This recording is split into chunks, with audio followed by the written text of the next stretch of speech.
बहुत बहुत स्वागत है आप सभी का study with Swati YouTube channel पर। दोस्तों, आज के अपने इस वीडियो में हम बात करेंगे बीएड थर्ड सेमेस्टर से जो आपका पेपर 3 है, गाइडेंस एंड काउंसलिंग। तो इस पेपर से हम वेरी इंपॉर्टेंट क्वेश्चन आंसर दोनों को लेकर के बात करेंगे। यहाँ पर अगर हम बात करें कि किस तरह के प्रश्न को इंक्लूड किया जा रहा है, तो यहाँ पर यूनिट वाइज यानी unit first, second and third और फोर्थ से मिक्सअप क्वेश्चंस ही हम रख रहे हैं, यानी चारों यूनिट्स कम्प्लीटली आपको बताई जाएंगी। वहीं अगर हम बात करें कि प्रश्न कैसे हैं, तो आपके एग्ज़ाम में पूछे जाने वाले संभावित प्रश्न और प्रीवियस ईयर दोनों प्रश्नों को इंक्लूड किया जा रहा है। न्यू क्वेश्चन पैटर्न पर बेस्ड क्वेश्चन आंसर यहाँ पर प्रोवाइड कराए जाएंगे पार्ट 1 में। प्रीवियस वीडियो में हमने वेरी इंपॉर्टेंट लॉन्ग क्वेश्चंस को लेकर के बात कर ली है।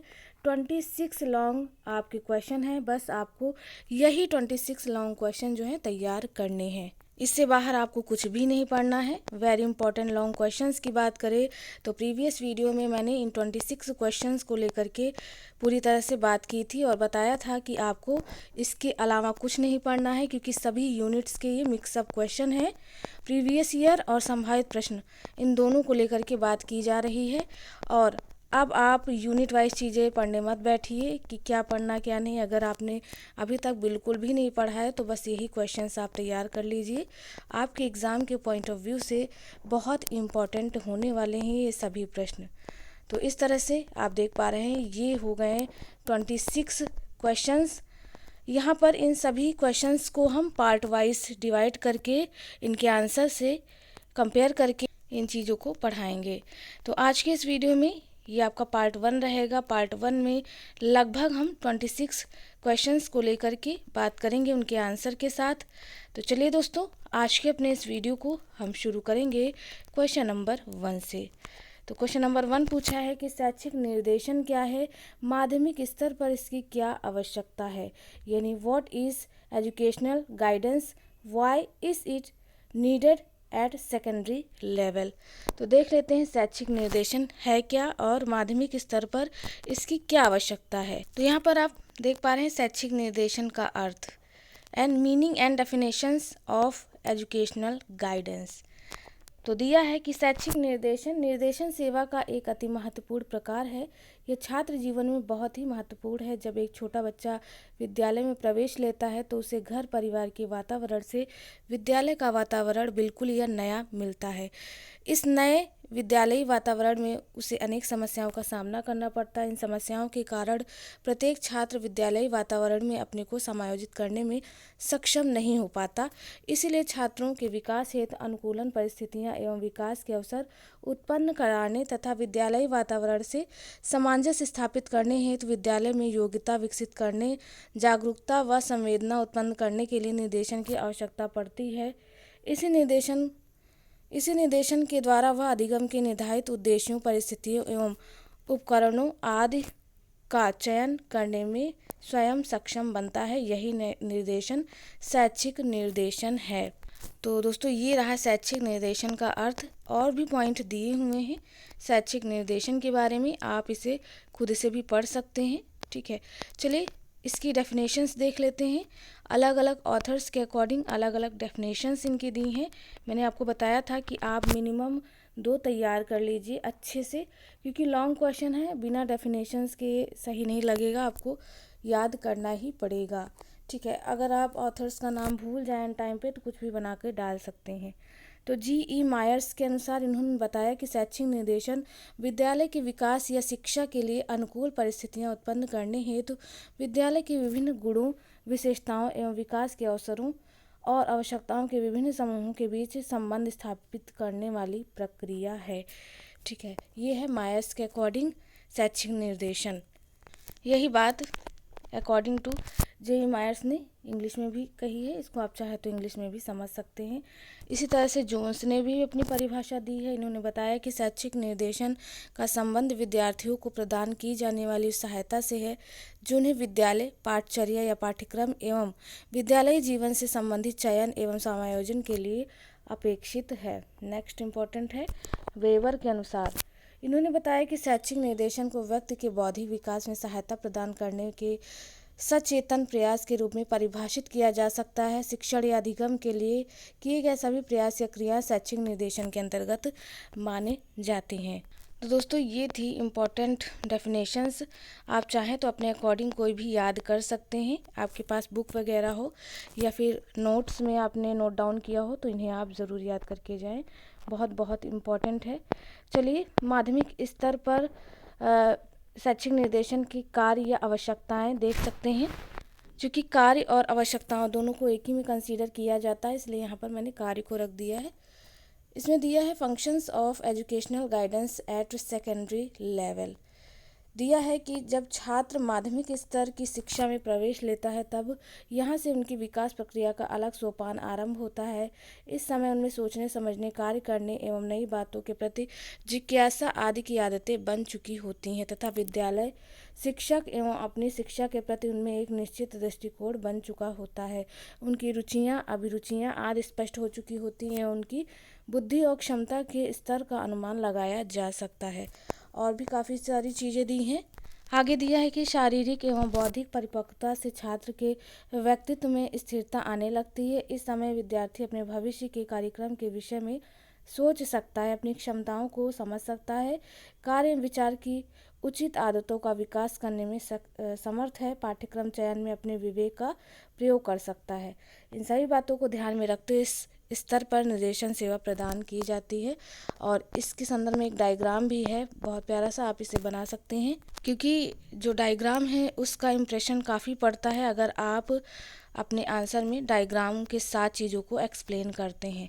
तो यहाँ पर जैसे दिया है कार्य, आप आवश्यकता डाल लीजिएगा, ठीक है। शिक्षा के माध्यमिक स्तर पर शैक्षिक निर्देशन के आवश्यक कार्य या आवश्यकता, ऐसा पॉइंट डाल सकते हैं। और ऐसे ही डायग्राम में इन चीज़ों को मेंशन कर सकते हैं। जैसा कि पहला पॉइंट दिया है, ठीक है, आप ऐसे ही पॉइंट वाइज चीज़ों को मेंशन कर सकते हैं।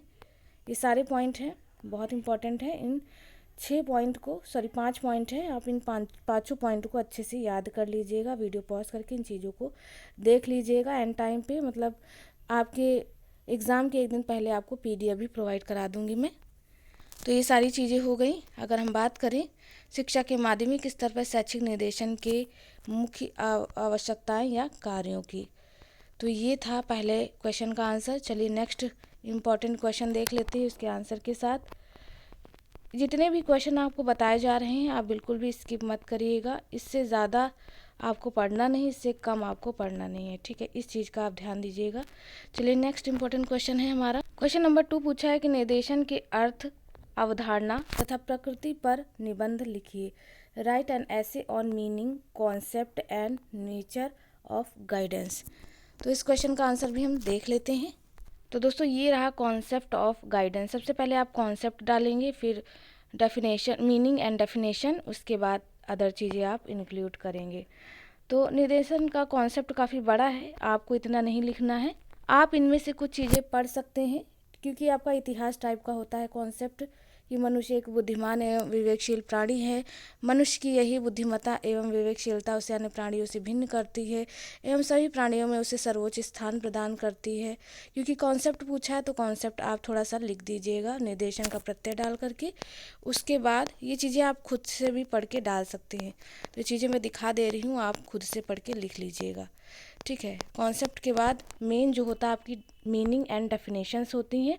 तो मीनिंग एंड डेफिनेशंस हम देख लेते हैं। तो मीनिंग में दिया है कि निर्देशन एक ऐसी प्रक्रिया है जिसकी सहायता से एक व्यक्ति अपनी अंतर्निहित क्षमताओं, शक्तियों एवं योग्यताओं को पहचान कर निर्णय लेने में सक्षम बन सके, निष्कर्ष निकाल सके तथा अपने निर्धारित उद्देश्यों को पूरा कर सके।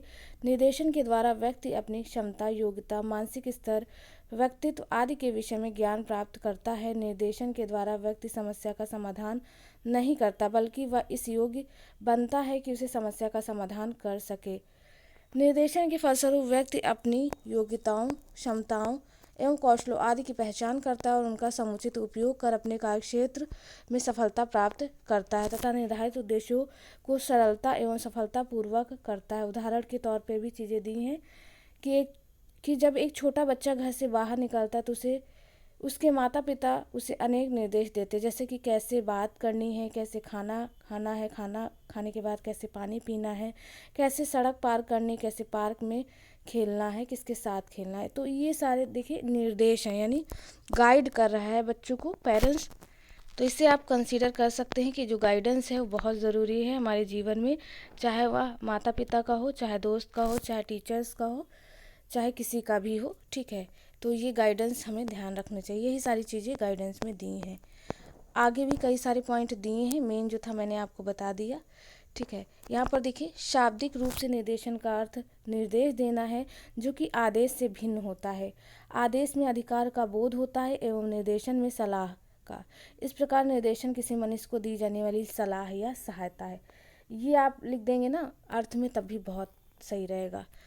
बाकी समझाने के लिए वो पॉइंट लिख सकते हैं जो एग्जाम्पल में दिया था।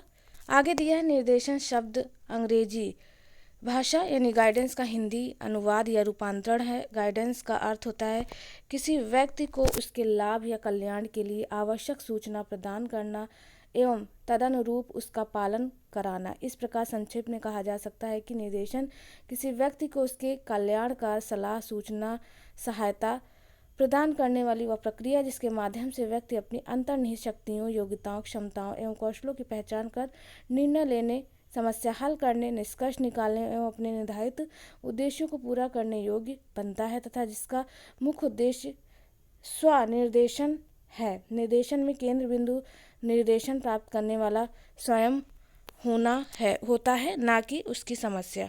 तो दोस्तों ये पॉइंट बहुत इंपॉर्टेंट है। अगर आप निर्देशन के अर्थ को लेकर के बात करते हैं, यहाँ से लेकर के यानी शाब्दिक रूप से लेकर के उसकी समस्या यानी लास्ट पॉइंट यहाँ तक, तो अर्थ में अगर आप इतनी चीज़ें भी लिख देंगे तो बहुत अच्छा रहेगा। बाकी मैंने एग्जाम्पल दे दिया है, एग्जाम्पल आप लिख दीजिएगा। बाकी ये सारी चीज़ें आप चाहें तो पढ़ सकते हैं। अब यहाँ पर मोस्ट पॉइंट क्या आता है, मोस्ट इम्पॉर्टेंट पॉइंट आपकी डेफिनेशंस आप बिल्कुल भी स्किप मत करिएगा। किसी भी राइटर की आप लिख सकते हैं अपने अकॉर्डिंग चूज़ करके। जैसे United state office of education के अनुसार निर्देशन एक ऐसी प्रक्रिया है जो व्यक्ति का परिचय विभिन्न उपायों से, जिनमें विशेष प्रशिक्षण भी शामिल है एवं जिनके माध्यम से व्यक्ति को प्राकृतिक शक्तियों का बोध भी कराता है, जिससे वह अपना व्यक्तिगत एवं समाज का अधिकतम हित कर सके। ये चीज़ें इंग्लिश में भी दी हैं, चाहे तो आप समझ सकते हैं। नेक्स्ट है जोन्स के अनुसार इन्होंने बताया कि निर्देशन का अभिप्राय इंगित करना, सूचित करना और पथ प्रदर्शन करना, इसका अर्थ सहायता करने से अधिक है। ठीक है, जोन्स की परिभाषा हो, जोन्स ने संकुचित अर्थ में भी दी है, इसको भी पढ़ सकते हैं, और अदर ऑथर्स के अकॉर्डिंग भी दी है, यानी गुड के शिक्षा शब्दकोश के अनुसार भी दी है। ये परिभाषाएं आप खुद से अपने अकॉर्डिंग याद कर सकते हैं। और भी मैंने यहाँ पर डेफिनेशंस इंक्लूड की है, तो आप ये सारी डेफिनेशंस देख सकते हैं। चाहे तो इनका स्क्रीनशॉट ले लीजिए आप, या फिर आप चाहे अपने बुक से या जिसमें भी आपने नोट्स बनाए हैं वहाँ से भी इन चीज़ों को पढ़ सकते हैं। लेकिन मैक्सिमम 2 डेफिनेशंस आपको याद होने चाहिए लॉन्ग क्वेश्चन की जब भी हम बात करते हैं। तो दोस्तों यहाँ तक इतनी चीज़ें हो गई, ठीक है। उसके बाद नेचर भी पूछा था, कॉन्सेप्ट, डेफिनेशंस एंड नेचर, ठीक है। तो निर्देशन की प्रकृति देख लेते हैं या विशेषताएं। तो nature and characteristics of guidance क्या है। निर्देशन सतत चलने वाली प्रक्रिया के रूप में कंसीडर किया जाता है। ध्यान रखिएगा, ये निरंतरता इसमें बनी रहती है। चलिए नेक्स्ट पॉइंट देख लेते हैं। पॉइंट वाइज चीज़ें हम देख लेते हैं, अंतर्गत आप भी पढ़ के लिख सकते हैं अपने आप, इनको ज़्यादा याद करने की ज़रूरत नहीं होती, बस आप हेडिंग वगैरह याद कर लीजिए। अगला पॉइंट है निर्देशन एक प्रक्रिया के रूप में, ठीक है। उसके बाद अगला पॉइंट है निर्देशन व्यक्ति के भीतर निहित संभावनाओं को पहचानने एवं उनके अनुसार विकसित होने के रूप में। नेक्स्ट पॉइंट देख लेते हैं। अगला पॉइंट है कि निर्देशन जीवन से संबंधित क्रिया के रूप में है, ठीक है। नेक्स्ट 5 पॉइंट है निर्देशन व्यक्तिगत सहायता के रूप में है। इन्हें आप चाहें तो बॉक्स में डायग्राम बना करके चीज़ें मेंशन कर दीजिएगा। उसके बाद एक एक पॉइंट नंबरिंग के हिसाब से इनमें थोड़ा थोड़ा लिख के छोड़ सकते हैं। लगभग 5 से 6 पेज का आपका एक लॉन्ग रहेगा। प्रशिक्षित व्यक्तियों के कार्य के रूप में विभिन्न परिस्थितियों में समायोजन स्थापित करने वाली क्षमता को विकसित करने के रूप में, ठीक है। फिर है भावी जीवन की तैयारी में सहायता प्रक्रिया के रूप में। नेक्स्ट है निर्देशन दृष्टिकोण थोपना नहीं बल्कि दृष्टिकोण विकसित करने के रूप में है। अगला पॉइंट है निर्देशन आत्मनिर्देशन की योग्यता विकसित करने के रूप में है। व्यापक कार्य क्षेत्र इसका। निर्देशन शैक्षिक सेवा के रूप में। निर्देशन सेवार्थी केंद्रित प्रक्रिया के रूप में निर्देशन शिक्षा एक उप प्रक्रिया के रूप में निर्देशन सहायता प्रदान करने में अधिक। तो ये 15 पॉइंट से जब भी हम इनकी नेचर या कैरेक्टरिस्टिक्स को लेकर के बात करते हैं। चलिए इसका डायग्राम भी एक यहाँ पर मैंने इंक्लूड कर दिया है। जैसे आप चाहें तो ये डायग्राम के रूप में इन चीज़ों को मेंशन कर सकते हैं। आप ऐसे पॉइंट में ना लिखिए, ऐसे डायग्राम बना दीजिए और थोड़ा थोड़ा पॉइंट में लिख दीजिए इनके बारे में। जितना आप डायग्राम इंक्लूड करते हैं, ठीक है, उतना ही अच्छा इम्प्रेशन पड़ेगा। तो निर्देशन की प्रकृति पूछी थी। प्रकृति एवं कैरेक्टरिस्टिक्स दोनों एक ही हैं। दोनों में से कोई भी पूछ ले तो आप दोनों के बारे में यही चीज़ें लिखेंगे। और ये रहा कुछ इस तरह से डायग्राम। अगर हम बात करें nature and characteristics of guidance की, इसको थोड़ा सा छोटा कर लेंगे तो डायग्राम पूरी तरह से समझ में आएगा। तो कुछ इस तरह से बनेगा ये डायग्राम। आप बिल्कुल नेचर लिख करके ऐसे ही डायग्राम बना दीजिएगा। इतने सारे चाहे तो पॉइंट आप मत लिखिएगा, ठीक है। तो दोस्तों ये थे nature and characteristics of guidance की, ठीक है। बाकी हमने meaning and definitions and concept को लेकर के बात कर ली है। तो सेकेंड क्वेश्चन का आंसर भी आपका कंप्लीट हो जाता है। चलिए नेक्स्ट इम्पॉर्टेंट क्वेश्चन देख लेते हैं, जो कि आपके एग्ज़ाम में पूछा जाने वाला है या पूछा जा सकता है। तो ये हो गया क्वेश्चन नंबर 2 का आंसर। चलिए नेक्स्ट क्वेश्चन देखते हैं, क्वेश्चन नंबर 3। क्वेश्चन नंबर 3 पूछा है कि विभिन्न निर्देशन सेवाएं कौन सी हैं, सुधारात्मक सेवाओं का वर्णन विस्तार से कीजिए। यानी what are various guidance services, describe remedial service in detail. यानी रिमेडियल सर्विस क्या है, इसको डिटेल में समझाना है। तो विभिन्न निर्देशन सेवाएं कौन कौन सी हैं, पहले हम उन्हें देखेंगे, फिर सुधारात्मक सेवाओं का वर्णन करेंगे, यानी रिमेडियल सर्विस के बारे में जानेंगे। तो दोस्तों ये रही आवश्यक निर्देशन सेवाएं, यानी एसेंशियल गाइडेंस सर्विसेज।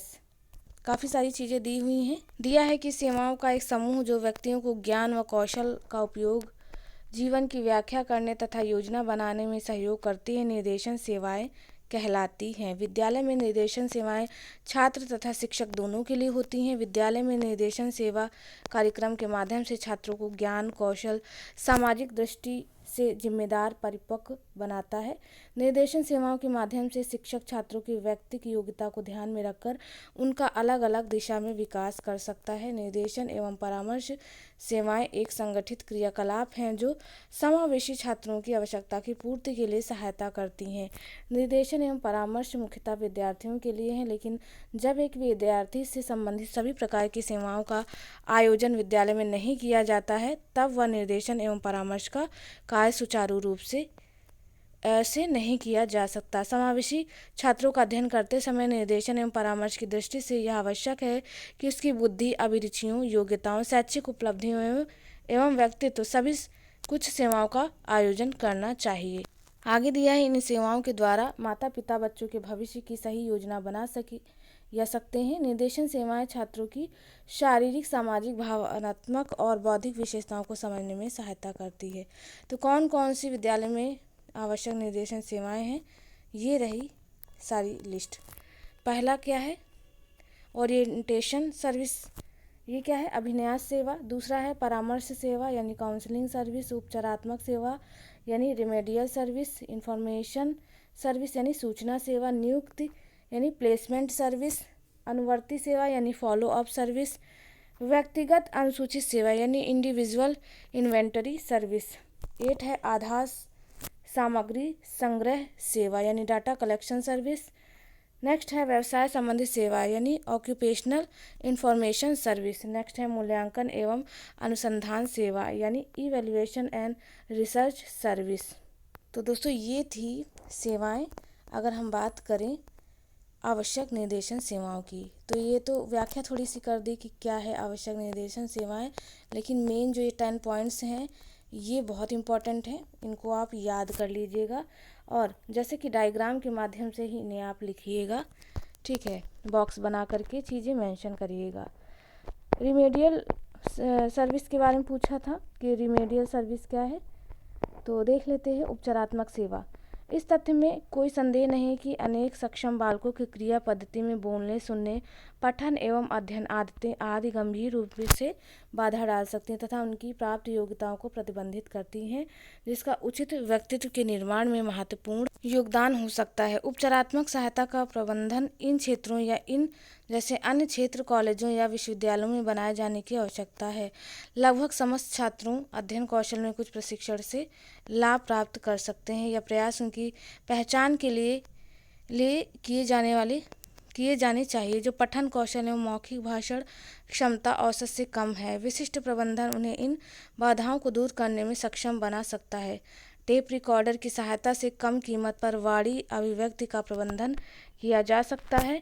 यह सहायता पूर्व विश्वविद्यालय या TDC छात्रों द्वारा विशेष रूप से आवश्यक होती है जो प्रथम बार के लिए अंग्रेजी के व्याख्यानों का निराकरण करते हैं। ठीक इसी प्रकार यह सेवा आगे के अध्ययन के लिए विदेश जाने वाले छात्रों हेतु महत्वपूर्ण भूमिका रखते हैं। आगे भी कुछ पॉइंट दिए हैं कि एक उपचारात्मक सेवा छात्र में अधिगम कौशल या समस्या क्षेत्र में सुधार करती है। उपचारात्मक सेवा छात्रों का व्यक्तिगत रूप से शिक्षण प्रदान करते हैं जो विशिष्ट विषय क्षेत्रों में कठिनाई अनुभव करते हैं। उपचारात्मक सेवा व्यक्तिगत या सामूहिक रूप से प्रदान की जाती है जिसका लक्ष्य वे कमजोरियां होती जो अधिगम में छिपी हो सकती हैं।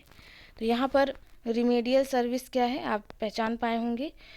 उपचारात्मक सेवा के लाभ भी हैं, ठीक है, पूछ लिए जाते हैं। एडवांटेजेस ऑफ रिमेडियल सर्विस तो देख लेते हैं।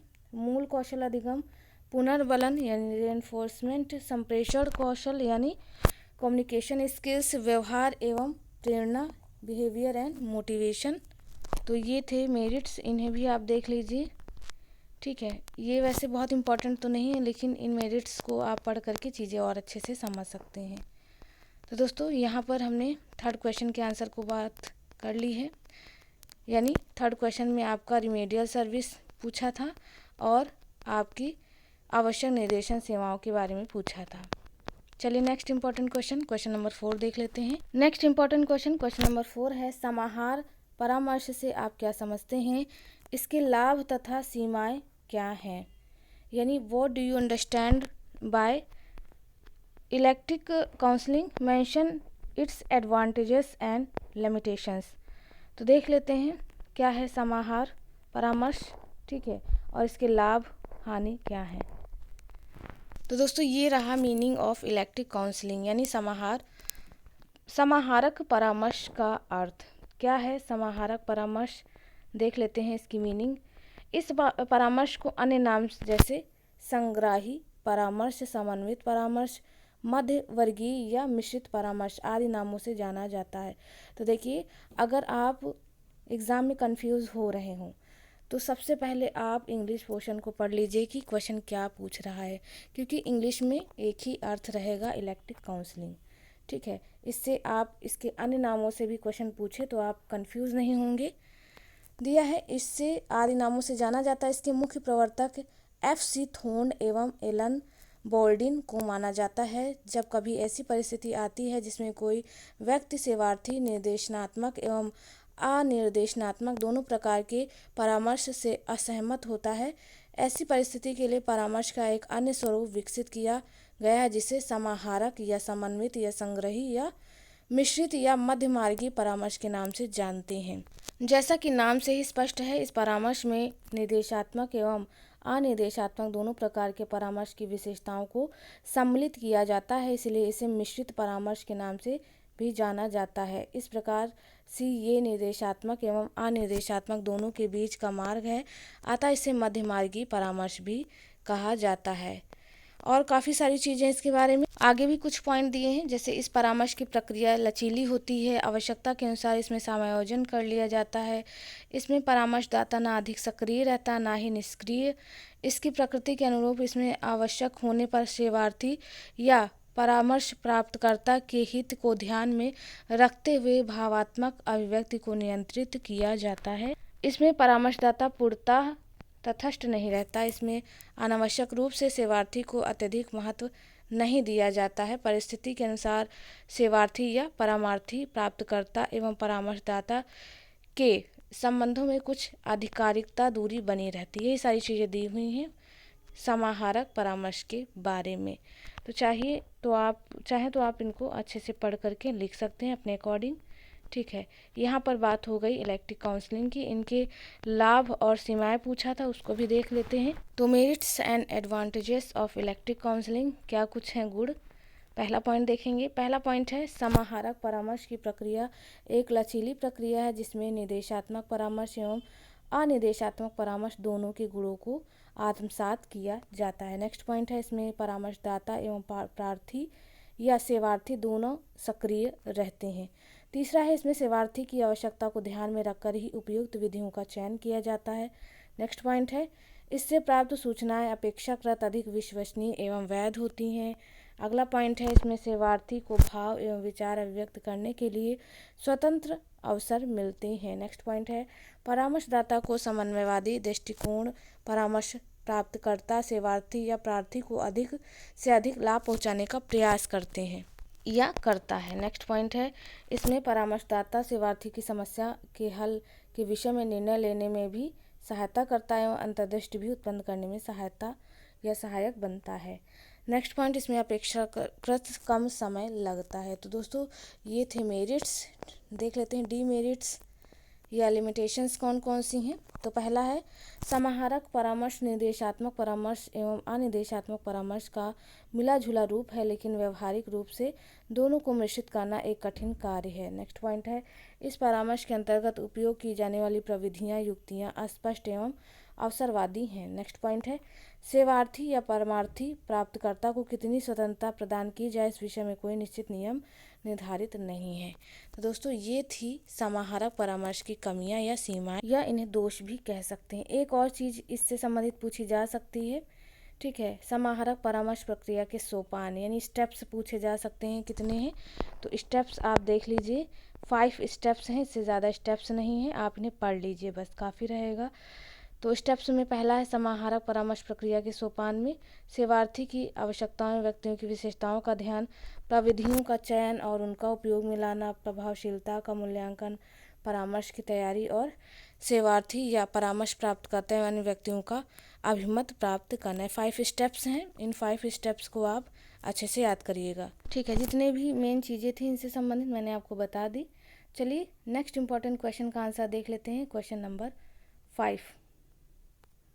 क्वेश्चन नंबर 5 पूछा है कि परामर्श को परिभाषित कीजिए। परामर्श के सिद्धांतों तथा कार्यप्रणाली की विवेचना कीजिए। यानी define counselling, discuss the principles and procedure of counselling. तो सबसे पहले हम इसकी डेफिनेशंस वगैरह देखेंगे। ठीक है, और उसके बाद सिद्धांत तथा कार्यप्रणाली भी देख लेंगे। तो दोस्तों ये रहा meaning and definitions of counselling. क्या है मीनिंग? परामर्श एक अति प्राचीन शब्द है जो किसी न किसी रूप में समाज में सदैव उपस्थित रहता या एक जीवन पर्यंत चलने वाली सतत प्रक्रिया। दुनिया में कोई ऐसा व्यक्ति नहीं है जिसने कभी परामर्श ना दिया हो या परामर्श ना लिया हो। परिवार में माता पिता, बुजुर्ग व बड़े भाई बहन, विद्यालय में शिक्षक, समाज में प्रबुद्ध व अनुभवी व्यक्ति, कार्यक्षेत्र में वरिष्ठ व अनुभवी, मतलब कुल मिलाकर के परामर्श वह होता है जो परामर्श देता है। परामर्श के संदर्भ में परिभाषाएं दी हैं, जैसे पहला है वेबस्टर डिक्शनरी के अनुसार परामर्श परस्पर विचारों का आदान प्रदान करना या पारस्परिक तर्क वितर्क या पूछताछ है। सीबी गुड महोदय ने बताया है कि परामर्श अकेले एक व्यक्ति रूप से व्यक्तिगत, शैक्षिक, व्यावसायिक समस्याओं में सहायता प्रदान करना जिसमें सभी संबंधित तथ्यों का अध्ययन तथा विश्लेषण किया जाता है। इन समस्याओं का समाधान प्रायः विशेषज्ञों, विद्यालयों, सामुदायिक साधन करके दिया है। सामुदायिक साधनों और व्यक्तिगत साक्षात्कारों की सहायता से खोजा जाता है तथा परामर्श प्राप्तकर्ता को अपना निर्णय स्वयं लेना सिखाया जाता है। तो जब भी आपसे अर्थ पूछे आप मीनिंग वगैरह ज़रूर बताएंगे। ठीक है, शोस्टॉम एवं ब्रैमर ने बताया कि परामर्श दो व्यक्तियों के मध्य उद्देश्यपूर्ण एवं पारस्परिक संबंध है जिसमें एक व्यक्ति जो प्रशिक्षित है दूसरे को स्वयं को या वातावरण बदलने में सहायता प्रदान करता है। इस तरह से मायर्स की दी है। रूथ स्टैंक के अनुसार परामर्श क्या है, इन सभी के बारे में दिया है। आप चाहें तो वीडियो पॉज करके इनकी डेफिनेशंस पढ़ सकते हैं, खुद से पढ़ सकते हैं, या फिर अगर आपके पास बुक्स वगैरह हो तो वहाँ से पढ़ सकते हैं। चलिए, ये तो था मीनिंग एंड डेफिनेशंस। उसके बाद हम परामर्श प्रक्रिया के मूलभूत सिद्धांत पूछे थे। सिद्धांत देख लेते हैं, फिर इनके कार्य भी देख लेते हैं। तो देखेंगे fundamental principles of counselling process. यहाँ पर परामर्श प्रक्रिया के मूलभूत सिद्धांत मैकडेनियल एवं शेफ्टल के अनुसार दिया है। ठीक है, ये 6 सिद्धांत हैं। पहला है स्वीकार्यता का सिद्धांत, दूसरा है जनतंत्रीय आदर्शों के साथ सत्यता का सिद्धांत, तीसरा है व्यक्ति के साथ विचार करने का सिद्धांत, चौथा है सेवार्थी व्यक्ति परामर्श प्राप्तकर्ता के सम्मान का सिद्धांत, चौथा हो गया, पांचवा अधिगम सीखने का सिद्धांत, छठा उपयुक्तता का सिद्धांत। तो दोस्तों ये 6 सिद्धांत हैं मूलभूत, इन्हें आप अच्छे से पढ़ लीजिएगा। चलिए नेक्स्ट पॉइंट देखते हैं। देखिए इनके बारे में भी एक्सप्लेन किया गया है। ये 6 सिद्धांत है, मैंने तो डायग्राम के माध्यम से बताया है। आप चाहें तो इनको पॉइंट वाइज चीज़ों के रूप में भी मेंशन कर सकते हैं। तो 6 पॉइंट थे, इन 6 पॉइंट्स के बारे में एक्सप्लेन किया गया है। आप इन्हें अच्छे से पढ़ लीजिएगा वीडियो पॉज करके। तो ये हो गया सिद्धांत। उसके बाद कार्य भी पूछा था, परामर्श के कार्य कौन कौन से हैं। तो परामर्श के कार्य यानी फंक्शंस ऑफ काउंसलिंग, परामर्श व्यक्ति के जीवन निर्माण की दिशा में एक मार्गदर्शक क्रिया है। ठीक है, इसमें कार्य में हम मेन आएंगे। ये रहे कार्य, कौन कौन से कार्य हैं, तो पॉइंट वाइज कार्यों को हम देख लेते हैं। पहला पॉइंट दिया है कि परीक्षा में बेहतर परिणाम एवं सफलता के लिए विद्यार्थियों को आवश्यक सूचनाएं एवं परामर्श प्रदान करना। दूसरा है विद्यार्थियों को उनकी समस्याओं के समाधान हेतु आवश्यक सूचनाएं प्रदान करना। तीसरा है शिक्षकों एवं विद्यार्थियों के मध्य आपसी संवाद एवं समझदारी स्थापित करना। चौथा है विद्यार्थियों को निर्धारित कार्य योजना सफल बनाने में सहायता प्रदान करना। चौथा हो गया। पांचवा है विद्यार्थियों में उचित मनोवृत्ति यानी राइट एटीट्यूड एवं विशेष योग्यताओं को विकसित करना। छठा पॉइंट है विद्यार्थियों की रुचियों, अभिरुचियों, योग्यताओं, क्षमताओं को विकसित करने में सहायता प्रदान करना। सातवां है विद्यार्थियों को उपयुक्त शैक्षिक एवं व्यावसायिक नियोजन करने में सहायता प्रदान करना। तो दोस्तों ये थे कार्य जब भी हम बात करते हैं परामर्श के कार्यों की। ये 7 पॉइंट्स हैं, आप इन्हें अच्छे से पढ़ लीजिएगा। ठीक है, परामर्श के कार्य हो गए और परामर्श की सिद्धांत हो गए। ये 6 पॉइंट सिद्धांत में थे और 7 पॉइंट आपके कार्य में थे। और डेफिनेशंस जैसा कि मैंने बताया है, आप अपने अकॉर्डिंग 2 याद कर लीजिएगा। तो ये रही परामर्श के डेफिनेशंस और परामर्श की मीनिंग क्या है मैंने आपको बता दी। चलिए नेक्स्ट इंपॉर्टेंट क्वेश्चन नंबर 6 देख लेते हैं। नेक्स्ट इंपॉर्टेंट क्वेश्चन है क्वेश्चन नंबर 6 की एक परामर्शदाता की व्यक्तिगत तथा व्यावसायिक विशेषताओं का वर्णन कीजिए, यानी describe the personal and professional qualities of a counsellor. Very most important question है, इससे भी आप स्किप मत करिएगा। इस क्वेश्चन का आंसर देख लेते हैं। तो सबसे पहले इनकी विशेषताओं को जानने से पहले काउंसलर यानी परामर्शदाता कौन होता है उसे आप समझ लीजिए। तो परामर्श की प्रक्रिया में परामर्शदाता एक मुख्य रूप में होता है जो उसे संचालित करता है।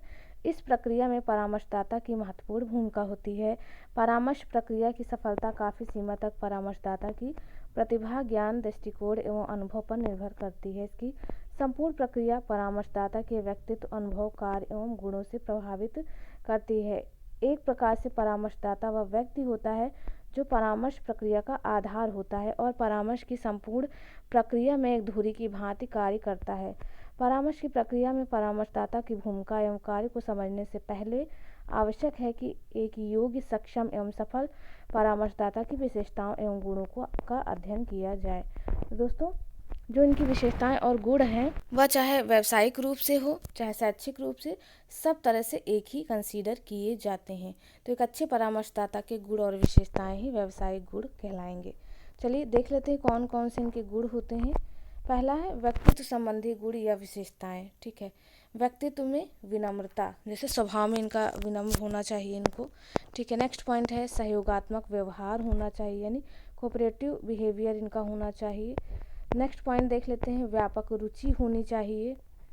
अगर हम बात करें परामर्शदाता की, दूरदर्शी होना चाहिए, आकर्षक व्यक्तित्व इसका होना चाहिए। प्रशिक्षण एवं तैयारी में अगर पॉइंट करें तो काफ़ी सारे प्रशिक्षण तैयारी में कि परामर्शदाता को निर्देशन की प्रकृति, उद्देश्य और सिद्धांतों का ज्ञान होना चाहिए। परामर्शदाता को निर्देशन सेवाओं के गठन के विषय में पूर्ण जानकारी होनी चाहिए। इसी तरह से एक उत्तम परामर्शदाता को विभिन्न व्यवसायों की जानकारी होनी चाहिए। उसे व्यवसाय, क्योंकि व्यवसाय से संबंधित पूछा था तो आप चाहें तो ये पॉइंट सारे लिख सकते हैं जैसा कि यहाँ दिया है। और चाहे तो आप जो गुण या विशेषताएं उन्हें भी आप लिख दीजिए, गलत कहीं से नहीं होगा। एक उत्तम परामर्शदाता को विभिन्न व्यवसायों के विषय में जानकारी होनी चाहिए, उसे विभिन्न व्यवसाय से संबंधित जानकारी प्रदान करने वाली विधियों के विषय में ज्ञान होना चाहिए, उसे विभिन्न शैक्षिक पाठ्यक्रमों में उनके उद्देश्यों की जानकारी होनी चाहिए, उसे मनोवैज्ञानिक प्रशिक्षण एवं उन्हें उपयोग में लाने की जानकारी होनी चाहिए। नेक्स्ट है, एक परामर्शदाता को उच्च शिक्षा प्राप्त होनी चाहिए, उसे विषय जैसे समाजशास्त्र, मनोविज्ञान, भूगोल, अर्थशास्त्र आदि का ज्ञान होना चाहिए। परामर्शदाता की शैक्षिक योग्यता के अंतर्गत 2 प्रकार की शिक्षा को सम्मिलित किया जाता है, सामान्य शिक्षा और व्यावसायिक शिक्षा। तो आपसे जैसा कि व्यावसायिक शिक्षा के गुण पूछे थे, तो व्यावसायिक शिक्षा के आगे पॉइंट जो मैंने बताया वो लिख सकते हैं। इसमें लिख सकते हैं कि इसके अंतर्गत शिक्षण निर्देशन के व्यापक क्षेत्रों में डिप्लोमा जो कि स्नातक स्तर का हो प्राप्त होना चाहिए। परामर्शदाता के व्यक्तित्व संबंधी समस्याओं, मानसिक स्वास्थ्य, विभिन्न मनोवैज्ञानिक परीक्षणों एवं परामर्श प्रदान करने वाली विभिन्न तकनीकों का ज्ञान होना चाहिए। ठीक है, अनुभव का ज्ञान यानी एक्सपीरियंस उसे होना चाहिए। ये सारी एक्सपीरियंस वाली चीज़ें पॉइंट में लिखी हैं, इन्हें आप पढ़ सकते हैं। नेक्स्ट पॉइंट है यहाँ पर एडवर्ड सी रॉयबर के अनुसार परामर्शदाता की गुण या विशेषता इन्होंने बताया कि पारस्परिक सहसंबंध होना चाहिए, व्यक्तिगत समायोजन होना चाहिए, शैक्षिक पृष्ठभूमि एवं विद्वत्ता शक्तियाँ होनी चाहिए, नेतृत्व क्षमता, स्वास्थ्य एवं बाह्य व्यक्तित्व, जीवन दर्शन और वृत्ति के प्रति समर्पण होना चाहिए। तो इन्हीं पॉइंटों को यहाँ पर एक्सप्लेन भी किया गया है। तो दोस्तों ये सारे पॉइंट्स आप अपने शब्दों में लिख सकते हैं। इन पॉइंटों को आप देख लीजिए। ठीक है, इन पॉइंटों को आप इसमें से कई सारे पॉइंट अपने आप लिख सकते हैं। ये हैं अच्छे, अगर हम बात करें परामर्शदाता की विशेषताएं या गुण की या व्यावसायिक चीज़ों की, ये सारे पॉइंट काफ़ी सारे पॉइंट हैं। अगर आपके पास बुक हो तो उसमें भी आप देख लीजिएगा, कई सारे पॉइंट दिए हुए हैं। तो दोस्तों ये थे मेन पॉइंट जो कि मैंने आपको बता दिए हैं। और चाहे तो आप ऐसे डायग्राम के माध्यम से चीज़ें एक्सप्लेन कर सकते हैं, इसका इम्प्रेशन अच्छा पड़ेगा। तो आज के इस वीडियो में हमने लगभग 6 क्वेश्चंस और उनके आंसर को लेकर के बात की है, जो कि आपके एग्ज़ाम के पॉइंट ऑफ व्यू से बहुत इंपॉर्टेंट क्वेश्चन है। एक भी स्किप मत करिएगा। आप चाहे तो खुद से पढ़िए या फिर यहाँ से देख के पढ़िए। कोई दिक्कत है तो बिल्कुल आप कमेंट द्वारा लिख सकते हैं। आपकी समस्या को देखते हुए ही इन चीज़ों को मैंने प्रोवाइड कराया है। काफ़ी समय लगा इन चीज़ों को खोजने में और मैटर तैयार करने में। उम्मीद और आशा है आप सभी को हमारा यह वीडियो पसंद आया हो। नेक्स्ट वीडियो की बात करें तो नेक्स्ट वीडियो में हम क्वेश्चन नंबर 7, 8, 9, 10, 11 और 12 तक की क्वेश्चनों को लेकर के बात करेंगे। इसका वीडियो भी आज रात तक अपलोड कर दूंगी मैं। तो चलिए दोस्तों, आज के लिए बस इतना ही। मिलते हैं अपने एक नेक्स्ट वीडियो में। तब तक के लिए आप सभी का बहुत बहुत धन्यवाद। Thank you friends, keep watching and share to others.